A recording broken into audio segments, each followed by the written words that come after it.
seja sobre casamento.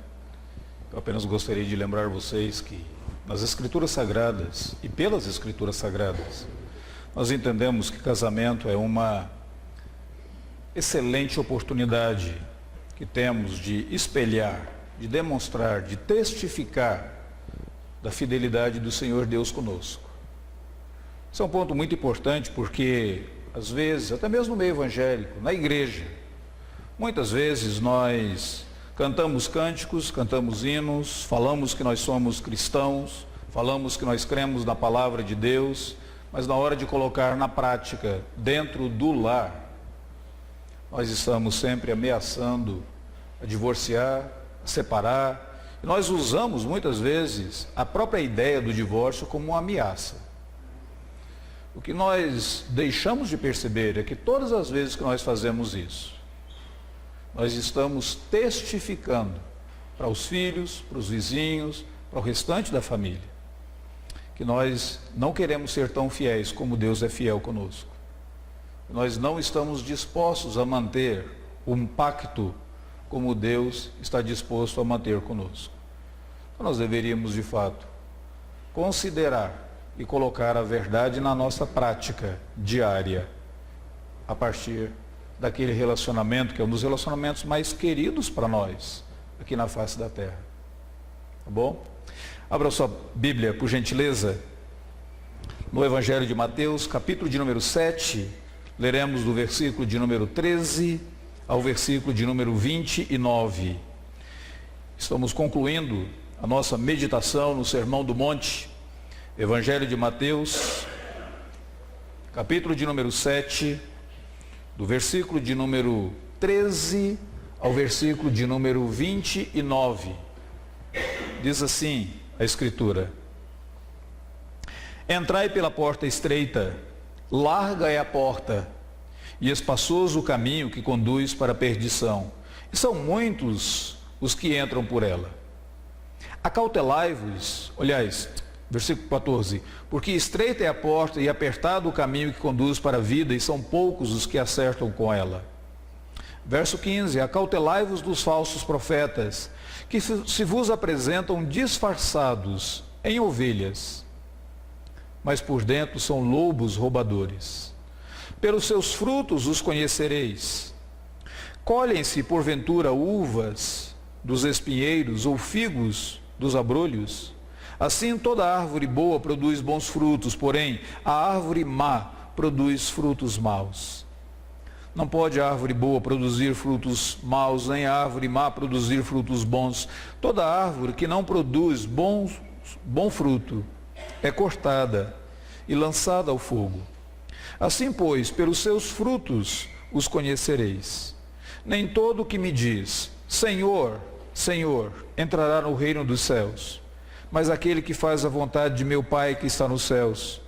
Muitos naquele dia hão de dizer, Senhor, Senhor, porventura não temos profetizado em teu nome, e em teu nome não expelimos demônios, e em teu nome não fizemos muitos milagres? Então lhes direi explicitamente, nunca vos conheci. Apartai-vos de mim, os que praticais a iniquidade. Todo aquele, pois, que ouve estas minhas palavras e as pratica, será comparado a um homem prudente que edificou a sua casa sobre a rocha. E caiu a chuva, transbordaram os rios, sopraram os ventos e deram com ímpeto contra aquela casa, que não caiu, porque fora edificada sobre a rocha.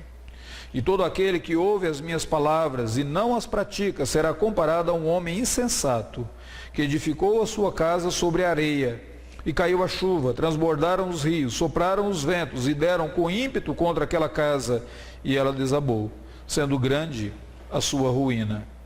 Quando Jesus acabou de proferir essas palavras, estavam as multidões maravilhadas da sua doutrina, porque ele as ensinava como quem tem autoridade e não como os escribas. Nos últimos dias tem se tornado muito comum, frequente até, encontrar algumas pessoas que elas se apresentam como sendo espirituais, porém não religiosas. Você vê isso na TV, em alguns programas de entrevistas. Logo você descobre aquelas pessoas que elas gostam de discutir assuntos, temas espirituais. Você observa quando você vai a uma livraria, aquela seção de religiosidade, livros sobre espiritualidade, pessoas escrevendo sobre o assunto. As pessoas querem ser espirituais, porém, elas não gostam de serem chamadas pessoas religiosas. Parece que a diferença entre espiritualidade e religiosidade poderia ser comparado como a diferença entre gostar de futebol e jogar futebol. Para você gostar de futebol, você simplesmente acompanha o esporte, você lê sobre o assunto, você tem um time que você torce para ele, você compreende as regras do jogo, você até sabe quando é um pênalti. Você acompanha essas coisas, você gosta do esporte. Para você jogar futebol, você precisa pertencer a um time. Você precisa submeter-se a uma vida de normas, de regras. Você precisa ter uma série de atividades físicas, uma dieta, algumas limitações, cuidado com o corpo, para que assim você possa jogar o esporte. O que acontece é que muitas pessoas estão interessadas em estudar sobre religião e conhecer, mas elas não querem pertencer a um time. Elas não querem se comprometer, elas não querem se submeter a algumas normas, a algumas regras. Parece que a ideia de ser espiritual, ela traz uma certa liberdade. Você está no controle. Quando você diz, eu sou uma pessoa espiritual, você está no controle do assunto que você está discutindo. Ser religioso significa você se submeter a normas, submeter a regras, e nós não queremos nos submeter. Essa é a razão pela qual muitas pessoas não querem ouvir falar sobre o cristianismo. Elas não querem ouvir falar sobre a vida cristã. É como aquele pensador britânico, G.K. Chesterton, eu costumei falar G.K. Chesterton, G.K. Chesterton, que disse o seguinte: não é que o cristianismo foi experimentado e depois eles concluíram que o cristianismo era difícil e o abandonaram. O fato é que as pessoas nem querem experimentar o cristianismo, porque ele traz normas, ele traz algumas regras, ele traz uma certa submissão. Num contexto como esse que nós vivemos, essas palavras do Senhor Jesus, nesses versículos que acabamos de ler, elas são extremamente relevantes. As palavras do Senhor Jesus aqui, elas são a conclusão do Sermão do Monte, o sermão mais famoso de toda a história humana. Jesus conclui o Sermão do Monte agora com aquela partezinha da aplicação do sermão. Ele fez várias exortações, desde o capítulo de número 5. E agora ele chega nesse ponto onde ele faz a aplicação do sermão. Onde ele se volta para o coração das pessoas e a mensagem é: o que vocês vão fazer com tudo isso que eu falei para vocês? Essa aplicação de Jesus aqui no Sermão do Monte, nesses versículos que acabamos de ler, ela tem esses imperativos, como no versículo de número 13, entrai pela porta estreita. Ou como o versículo de número 15, acautelai-vos dos falsos profetas. É como se Jesus soubesse muito bem como é o meu coração e o seu coração, a tendência que nós temos de ignorar tudo o que ele disse até esse ponto, e agora ele aplica, ele dirige a minha atenção, a sua atenção, as palavras dizendo: o que você vai fazer com tudo isso que você estudou, com tudo isso que você ouviu, com tudo isso que você leu até esse ponto do Sermão do Monte. Nesses versículos, do versículo de número 13 até o 29, Jesus nos faz 4 convites. Convites a um discernimento, convite a fazermos uma distinção. Se você observar, é sempre assim: existem 2 estradas, existem 2 caminhos, um estreito, um é largo. Existem 2 tipos de profetas, um é o verdadeiro, o outro é falso. Existem 2 tipos de pessoas que professam a fé: aqueles que dizem Senhor, Senhor, mas não fazem a vontade do Pai, e aqueles que, além de dizer Senhor, Senhor, submetem a sua vontade à vontade do Pai. Existem 2 fundamentos, existem 2 casas, 2 construtores. Em todo momento, nesses versículos, Jesus está colocando essas comparações como se ele quisesse dirigir a minha atenção e a sua atenção, dizendo para nós: Façam distinções na vida de vocês. Vocês precisam ser sábios. Vocês precisam aprender a distinguir com base em tudo aquilo que vocês estudaram ou ouviram no Sermão do Monte, no contexto dele, com tudo aquilo que eu falei para vocês até esse ponto, vocês agora podem decidir, tomar algumas decisões. Quais são as decisões que nós somos convidados a tomar aqui? Em primeiro lugar, um convite a distinguirmos qual é o melhor caminho na nossa vida. Versículo de número 13, versículo de número 14, ele fala sobre dois caminhos. O que eu acho interessante nesses dois versículos é que Jesus não colocou o seguinte: alguns já iniciaram na jornada espiritual e outros não. Alguns estão no ponto neutro, ainda não decidiram, outros não irão seguir. Jesus coloca de maneira bem clara para mim e para você aqui o seguinte: em primeiro lugar, não existe neutralidade. Todas as pessoas estão envolvidas em uma jornada espiritual. Todas as pessoas estão caminhando rumo a uma eternidade espiritual. Não há neutralidade. Não existe alternativa, não existe um terceiro caminho, não existe um quarto caminho. Só existem dois caminhos. Só existem essas duas portas. Existe um caminho que ele é largo, facilmente ele é identificado pelos viajantes, eles percebem esse caminho rapidamente. Existe um outro caminho que ele é estreito. A palavra estreito significa difícil. É como se Jesus estivesse dizendo: eu não vou enganar vocês, ser cristão não é fácil. Ser meu discípulo não é fácil. Assim como eles zombaram do mestre, assim como eles desprezaram os ensinamentos do mestre, vocês também serão desprezados. Para muitos no mundo, vocês serão tidos como tacanhos, jurássicos, atrasados, pessoas retardadas até. Não é fácil ser um discípulo do Senhor Jesus. Esse é o caminho estreito. Cristianismo não é uma coisa natural das pessoas. Acreditar nessas verdades não é uma coisa natural. É algo sobrenatural. Deixa eu dar a vocês a seguinte ilustração. Quando eu e você, nascendo aqui no Brasil, nós aprendemos a falar o português. E o português torna-se a língua do nosso coração. Facilmente nós aprendemos o português.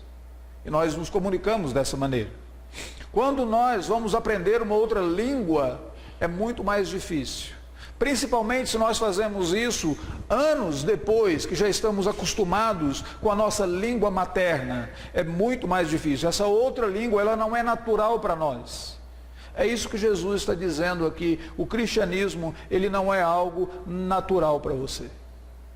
Essa é a razão pela qual muitas vezes, quando você está lendo a Bíblia, você diz: é muito difícil, eu não entendo o que está escrito aqui. Às vezes você diz: eu não aceito o que Deus está exigindo de mim aqui. Não é algo natural para você, esse é o caminho estreito. Você vai dizer: mas Jesus não foi a pessoa mais tolerante que já existiu na face da terra? Eu diria para você: depende. Você está dizendo tolerante em termos sociais? Sim, ele recebeu prostitutas, pecadores, ele recebeu fariseus, ele recebeu pessoas de diferentes formações. Em termos sociais, ele foi muito tolerante. Em termos teológicos, ele foi completamente intolerante. Foi ele que disse que só existe um caminho que conduz aos céus. Foi ele que disse: eu sou o caminho, a verdade e a vida. Foi ele que disse que não há uma outra solução. Não basta você dizer: eu sou religioso, mas eu estou andando pelo caminho largo. O caminho largo conduz à perdição. Você é convidado a distinguir qual que é o melhor caminho. Você é convidado a distinguir qual que é o melhor caminho quando você considera os companheiros desse caminho. No caminho largo, muitos passam por ele, então você tem toda uma multidão. As pessoas dizem: a voz do povo é a voz de Deus. Não existe algo mais tolo do que isso. Porque o povo tantas vezes diz algo totalmente contrário àquilo que o Senhor Deus diz. Foi Moisés que disse para o povo: não seguirás a multidão para praticar o mal. Não é porque as pessoas dizem: todos fazem isso, que você fará. O caminho largo é o caminho da multidão. O caminho estreito, ele não é muito popular. Poucos andam por ele. São poucos. Mas quais são os destinos desses dois caminhos? As pessoas dizem, todo caminho leva a Deus. Jesus diz, não, há um caminho largo que ele conduz para a perdição. A palavra perdição aqui é um eufemismo. Jesus está dizendo, o caminho largo conduz para o inferno. O caminho estreito, ele conduz para a vida eterna. Os dois caminhos não vão para o mesmo lugar, eles são opostos, contraditórios. Há um caminho largo, facilmente identificado. Muitos seguirão por ele, mas o final dele será a perdição. Há um caminho estreito, difícil, mas o final dele será a vida eterna. Há um livro interessante do C.S. Lewis, na série As Crônicas de Nárnia, se não me falha a memória, é o último livro, quando fala sobre a grande batalha. E existe um estábulo ali. No final do livro, aqueles que entram pelo portão desse estábulo e eles descobrem há um paraíso, há um jardim. E alguém pergunta para o leão Aslan, dizendo, mas olhando de fora, o estábulo é muito estreito. E o Aslan diz, claro, olhando do mundo, a porta sempre será estreita. Depois que você passa a porta, você percebe o paraíso. Esse é o caminho estreito. O destino é diferente. Então Jesus diz, com base em tudo que eu ensinei para vocês, escolha por qual caminho você vai andar. Não existe neutralidade, você seguirá um caminho. Por qual deles você vai andar? Distinga o melhor caminho. A segunda coisa que Jesus diz aqui é um convite para distinguir as influências que nós recebemos. Observe no versículo de número 15, quando ele diz, acautelai-vos dos falsos profetas, que se apresentam disfarçados, mas por dentro, disfarçados de ovelhas, mas por dentro são lobos roubadores. Na época de Jesus, os profetas, eles eram agentes de influência. Os profetas não eram apenas aqueles que prediziam o futuro, mas os profetas, eles eram pregadores que acabavam influenciando as pessoas ao redor. Jesus aqui está dizendo para os seus ouvintes, e para mim e para você que lemos esse texto, dizendo, distinga quais influências você receberá na sua vida. A quais influências você seguirá. Nem toda influência é benéfica. Nem todo aquele que se apresenta como sendo um profeta é de fato o verdadeiro profeta. Existem alguns que são falsos profetas. E distinguir entre o falso profeta e o verdadeiro profeta não é fácil. Por quê? Em primeiro lugar, porque eles se disfarçam. Eles se disfarçam de ovelhas, eles se dissimulam de ovelhas, mas por dentro eles são lobos. Não é fácil. Depois Jesus diz que para distinguir entre o verdadeiro e o falso profeta é como você distinguir o fruto de uma árvore. Agora vocês sabem que algumas árvores você tem que esperar muito tempo para você ver o fruto dela. Se a jabuticabeira não for daquela enxertada, você vai esperar pelo menos uns 7 anos para colher um fruto dela. Então toma tempo, não é algo fácil distinguir entre um verdadeiro e um falso profeta. Mas Jesus concede para mim e para você, nesse texto, algumas coisas que poderiam nos ajudar a distinguir entre o verdadeiro e o falso. Primeiro, dê uma olhada que ele diz que o falso profeta, ele pode ser identificado por meio da atitude dele em relação ao povo de Deus. Versículo de número 15, ele diz, acautelai-vos dos falsos profetas, eles se vos apresentam disfarçados em ovelhas, mas por dentro eles são lobos roubadores. O falso profeta é aquele que ele atenta contra o bem do povo de Deus. Ele se lança contra eles, ele os ataca, ele tenta devorá-los, ele tenta destruí-los, ele é um lobo roubador, ele não é ovelha. Então, quando você distingue qual é a atitude desse indivíduo em relação ao povo de Deus, qual a atitude dessa pessoa em relação à igreja, qual a atitude desse ensinamento em relação aos servos do Senhor Deus, é uma maneira de você distinguir. A segunda coisa que Jesus diz é que ele pode ser distinguido pelo fruto, tanto do seu ensino como do seu caráter. Ele diz, pelos frutos você conhece alguns frutos que eles são muito parecidos com frutos benéficos, mas eles são nocivos. Você come e você estará se alimentando de algo nocivo à sua saúde. Então, pelos frutos você distingue. E depois, em terceiro lugar, ele diz que nós podemos distinguir o falso profeta se nós considerarmos qual que é a prioridade deles. Observe no versículo de número 22, quando ele diz assim: muitos naquele dia hão de dizer, Senhor, Senhor, porventura não temos profetizado em teu nome não expelimos demônio, em teu nome não fizemos muitos milagres? Ou seja, o que eles estão querendo? Eles não querem ter um relacionamento com Jesus Cristo, eles só querem apresentar algumas prioridades de sucessos. Ao invés deles falarem, Senhor, porventura nós não nos assentamos aos teus pés e ouvimos teus ensinamentos, porventura nós não obedecemos a tua palavra, mas eles vão dizer, Senhor, nós fizemos isso, nós fizemos aquilo, a prioridade deles é para eles mesmos. O holofote do falso profeta está voltado para si mesmo. O holofote do falso profeta não está voltado para a glória de Cristo, para a cruz de Cristo. A oração do falso profeta é: convém que eu cresça e ele diminua. Ao invés de ser aquela oração de João Batista, do verdadeiro profeta. Convém que ele cresça e eu diminua. O falso profeta, os holofotes, são para ele mesmo.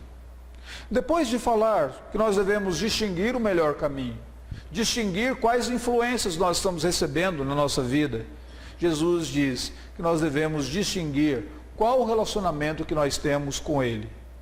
Agora, nesse versículo de número 21 a 23, Jesus não está falando daqueles que estão fora da igreja. Jesus está falando daqueles que estão dentro da igreja. Daqueles que trabalham, daqueles que dizem, Senhor, Senhor, em teu nome fizemos isso, em teu nome fizemos aquilo outro. Agora a atenção de Jesus volta-se para aqueles que professam, que falam, que confessam seguir Jesus e confessam fazer a vontade do Senhor Jesus. Jesus diz, nem todos aqueles que dizem que fazem a minha vontade, de fato são meus seguidores. E aqui ele convida a mim e a você a distinguirmos qual é o nosso relacionamento com Ele. Quem de fato somos nós? A qual grupo nós pertencemos? Ele diz que existem dois grupos distintos aqui. Esses dois grupos, eles têm coisas muito parecidas. Tem três coisas que qualquer pessoa dentro da igreja poderia ter, e isso não é uma prova de que essa pessoa é um discípulo de Cristo. Por exemplo, eles podem ter uma doutrina ortodoxa. Eles dirão, Senhor, Senhor. Eles chamarão Jesus Cristo de Senhor. E isso não significa... Muitos poderão fazer isso. Vocês conhecem, nós conhecemos várias pessoas que têm uma teologia, uma doutrina que você olha e diz, eu poderia concordar perfeitamente com a doutrina desse indivíduo, perfeitamente com a teologia dessa pessoa. O que eu não posso concordar é com o estilo de vida dele, ou com o estilo de vida dela. Se conhecimento doutrinário fosse sinônimo de santidade, se conhecimento doutrinário fosse sinônimo de vida com Deus, todo seminário seria um céu. Todo seminário seria um céu. Mas para aqueles que estão acostumados ao ambiente acadêmico do seminário, sabem que não é bem assim. Muitas vezes, lá no ambiente acadêmico, existe tanto conhecimento teológico, mas falta piedade, vida com Deus, intimidade com o Senhor Deus. Aqui nesse texto, Jesus está dizendo que algumas pessoas dirão, Senhor, Senhor, a doutrina deles, a confissão deles será ortodoxa. Jesus está dizendo que algumas pessoas, elas estarão emocionalmente envolvidas com Cristo. Aqui um ponto interessante. Quando eu e você queremos enfatizar algo, nós repetimos, nós mudamos o tom da voz, ou se você escreve, você coloca negrito, itálico, sublinhado. Na cultura judaica, quando a pessoa queria sublinhar algo, enfatizar algo, ela repetia. É por isso que você vai encontrar na Bíblia Sagrada várias vezes expressões como Abraão, Abraão, Moisés, Moisés. Ou quando Davi perdeu o filho dele, Absalão, Absalão morreu, Davi chorou dizendo, Absalão, Absalão, meu filho, meu filho. Ele estava demonstrando a sua emoção. E agora Jesus diz que algumas pessoas dirão: Senhor, Senhor. Essa paixão crescente, há algumas pessoas que no meio da igreja, elas estão emocionalmente envolvidas, elas derramam lágrimas, elas choram, mas elas não têm uma vida de comunhão com Deus. Quando a mensagem é pregada, quando um cântico é cantado, elas são compungidas, o coração de fato é quebrantado, mas não resulta em nenhuma mudança de vida. Jesus diz: tem muitos que estarão emocionalmente envolvidos, mas eu direi: nunca vos conheci. Tem alguns que poderão inclusive serem ativos no trabalho do Senhor, realizando milagres. Em teu nome fizemos isso, em teu nome fizemos aquilo. Jesus está dizendo: estas coisas não são em si provas de que vocês são meus discípulos. Você diria: mas espera aí, então tudo que eu aprendi na igreja até agora está errado. Eu aprendi que eu tenho que estar emocionalmente envolvido com Cristo, eu aprendi que eu tenho que ter uma teologia ortodoxa, eu aprendi que eu tenho que trabalhar na obra do Senhor, que no Senhor o meu trabalho não é vão. E agora, o que de fato distingue uma pessoa dizendo que ela é um cristão? Dê uma olhada no versículo de número 21. Nem todo o que me diz Senhor, Senhor entrará no reino dos céus, mas aquele que faz a vontade do meu Pai que está nos céus. Você sabia que para fazer a vontade de Deus, em primeiro lugar, você tem que render a sua vontade? Você tem que abrir mão da tua vontade.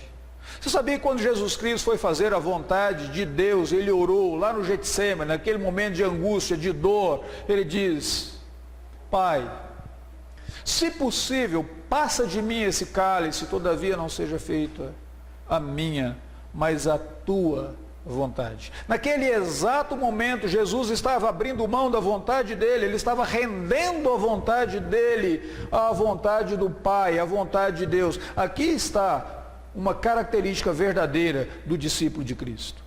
O discípulo de Cristo deve ter uma teologia ortodoxa, é verdade. O discípulo de Cristo deve estar emocionalmente envolvido com ele, é verdade. Ele deve ser ativo na obra do Senhor, é verdade. Mas é aquele que submeteu a sua vontade à vontade de Deus, dizendo: Deus, a minha vontade não era fazer isso nesse exato momento, mas eu me rendo à tua vontade. Como tu queres, Senhor, sou teu. Tu és o oleiro, vaso sou eu. Como diz a letra do hino que nós cantamos. Aquele que faz a vontade do Pai, aquele que rendeu a sua vontade à vontade do Pai. E você bem sabe que abrir mão da tua vontade não é fácil. É você morrer para você mesmo a cada dia. Eu me lembro de uma determinada ocasião,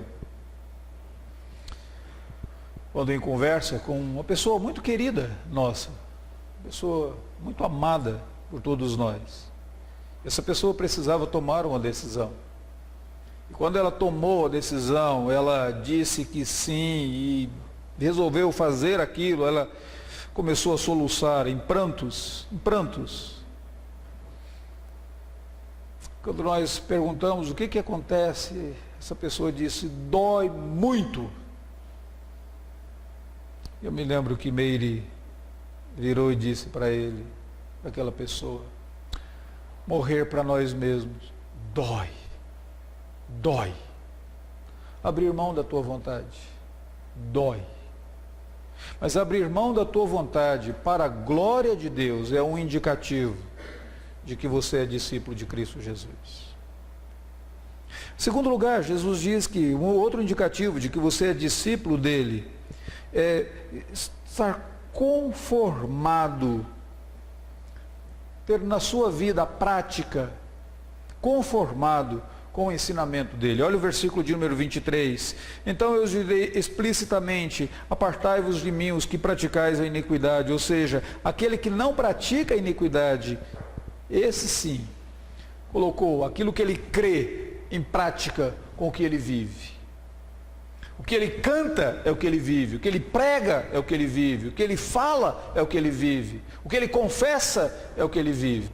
Teologia, doutrina, religião, discutir sobre espiritualidade, não é apenas para ficar no campo abstrato, mas desce para o dia a dia, para a vida prática.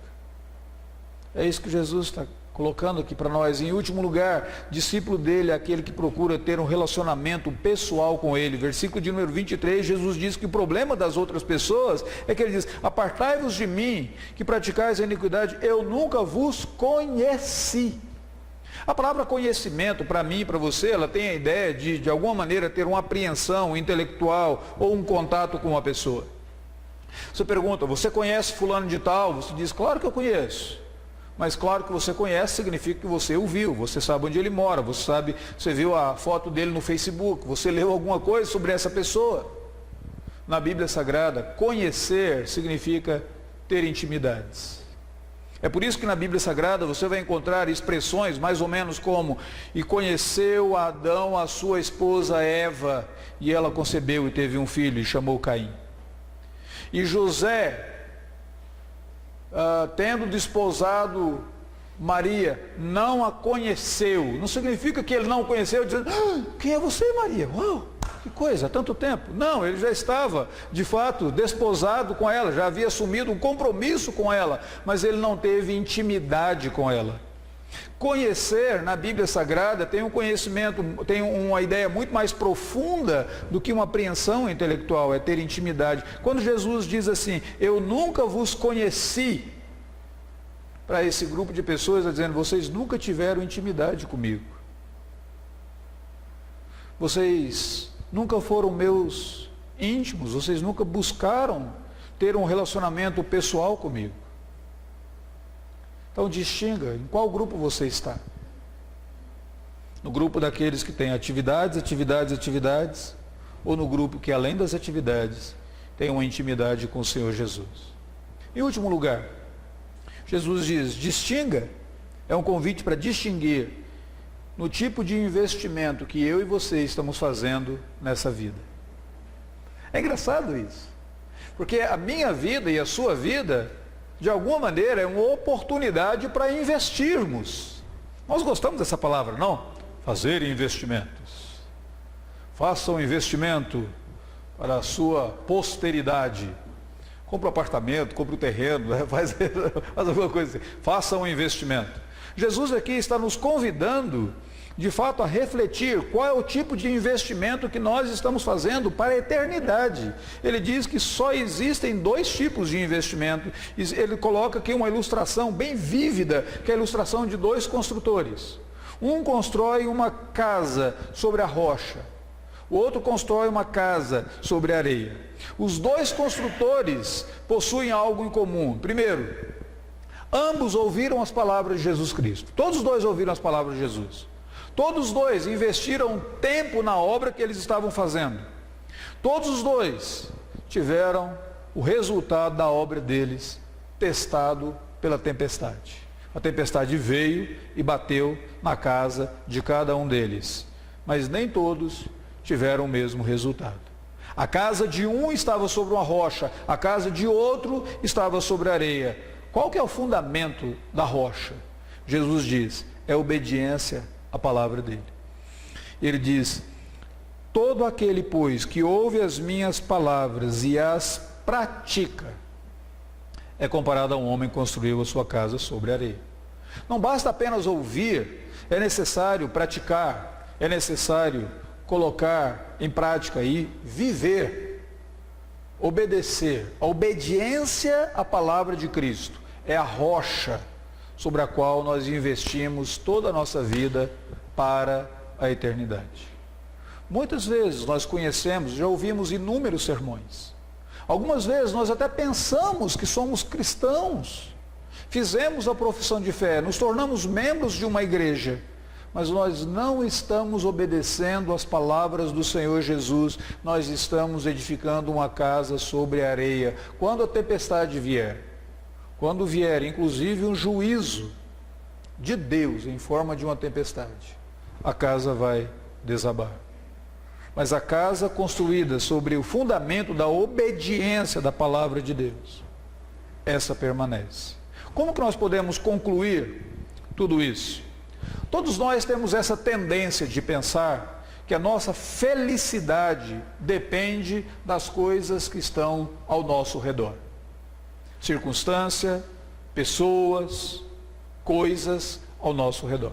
Nós queremos encontrar a felicidade nas coisas ao nosso redor. Ou às vezes nós falamos assim, a minha infelicidade, ela é explicada, ela é por causa das circunstâncias, por causa da pessoa. Meus pais, meus filhos, minha esposa, meu marido, meus vizinhos. Nós sempre queremos dizer, eu sou infeliz por causa de alguma coisa. Eu sou infeliz porque eu não tenho isso, eu não tenho aquilo, eu não tenho aquilo outro. No Sermão do Monte, Jesus convida a mim e a você a compreendermos que a felicidade, a verdadeira felicidade, a felicidade eterna, não é dependente do que está ao nosso redor, mas da maneira que nós respondemos àquilo que nós ouvimos, a maneira que nós respondemos àquilo que nós recebemos de fora de nós.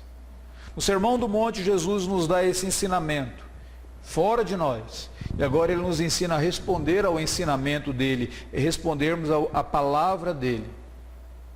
E se nós respondermos corretamente, aqui está o segredo da felicidade. É por isso que Ele diz assim, que nós devemos discernir em qual caminho estamos andando, por qual caminho estamos andando. Devemos discernir claramente quais as influências que nós estamos abraçando na nossa vida e vivendo por meio delas. Qual que é o nosso relacionamento com Deus? E como que nós estamos investindo toda a nossa vida para a eternidade? Deixa eu concluir contando para vocês, ou lembrando a alguns de vocês, uma cena muito interessante. Há um seriado, uma série de filmes no cinema, agora está tomando de fato a TV, a série Bourne. O primeiro deles foi lá em 2002, a Identidade Bourne. Depois, o segundo deles veio lá em 2004, a Supremacia Bourne. E outro mais recentemente. Mas esse segundo, a Supremacia Bourne, ele ganhou um prêmio da melhor cena de ação de filmes naquela ocasião. E a cena é quando o Jason Bourne vai para Moscou, na Rússia. E chegando lá, ele vai procurar uma jovem, ele precisa conversar com essa jovem, ele quer contar algo para essa jovem que ela não sabia então. E quando ele sai do local onde ela morava, tem a cena de ação. Depois que termina a cena de ação, finalmente ele encontra aquela jovem. Ela está chegando num apartamento, num condomínio onde ela mora. Quando ela abre a porta, ele já está sentado ali. Ele diz para ela que ela deveria sentar. Ela diz, eu não tenho dinheiro, não tenho droga, não tenho nada que você está procurando aqui. E ele diz, eu só quero conversar com você. E ele olha assim, ao lado dela tem uma foto. Ele diz, o que essa foto significa para você? É a foto dos pais dela. Ela diz, não significa nada, é só uma foto. E ele diz, vai significar depois que ouvir o que eu tenho para te dizer. E ele diz, os seus pais, a história dos seus pais não morreram como você pensa que eles morreram. Sua mãe não matou o seu pai e depois ela cometeu suicídio. Sua mãe não era tão louca assim. Eu matei os seus pais. E a menina começa a soluçar, chorar. E ele começa a dizer, eu fui contratado para fazer isso, era o meu primeiro trabalho, eu não sabia bem ao certo, eu deveria assassinar apenas o seu pai, de repente sua mãe apareceu, eu tive que mudar de plano, eu fiz alguma coisa. E a menina está soluçando. E ele diz, mudou alguma coisa, não mudou? O conhecimento muda toda a nossa perspectiva, muda toda a nossa expectativa. A partir daquele momento, na mente daquela jovem, os pais dela não seriam mais párias da sociedade, mas os pais seriam inocentes. E ela poderia lembrar da imagem deles para o resto da vida dela. A frase interessante do filme é, o conhecimento muda toda a nossa perspectiva. Jesus nos deu todo esse ensinamento no Sermão do Monte. Nós conhecemos, os ouvintes da época de Jesus conheciam. A grande questão é, O que você vai fazer agora? Por qual caminho você está trilhando? Quais são as influências que você está recebendo na tua vida? Qual é o seu relacionamento com Cristo? Qual é o fundamento que você está investindo a sua vida toda? Esse é o verdadeiro fundamento? É rocha ou é areia? É palha que o fogo vai consumir? Qual o seu relacionamento com Cristo Jesus? Vamos orar? Senhor, louvado seja o teu nome por tua bondade conosco. O Senhor nos convida a refletir sobre as tuas palavras e aplicá-las à nossa vida diária. Ó Deus, ilumina-nos e dá-nos a graça de fazê-lo, de forma que tu sejas glorificado, de forma que desfrutemos a felicidade e a felicidade eterna. Em o nome do Senhor Jesus. Amém.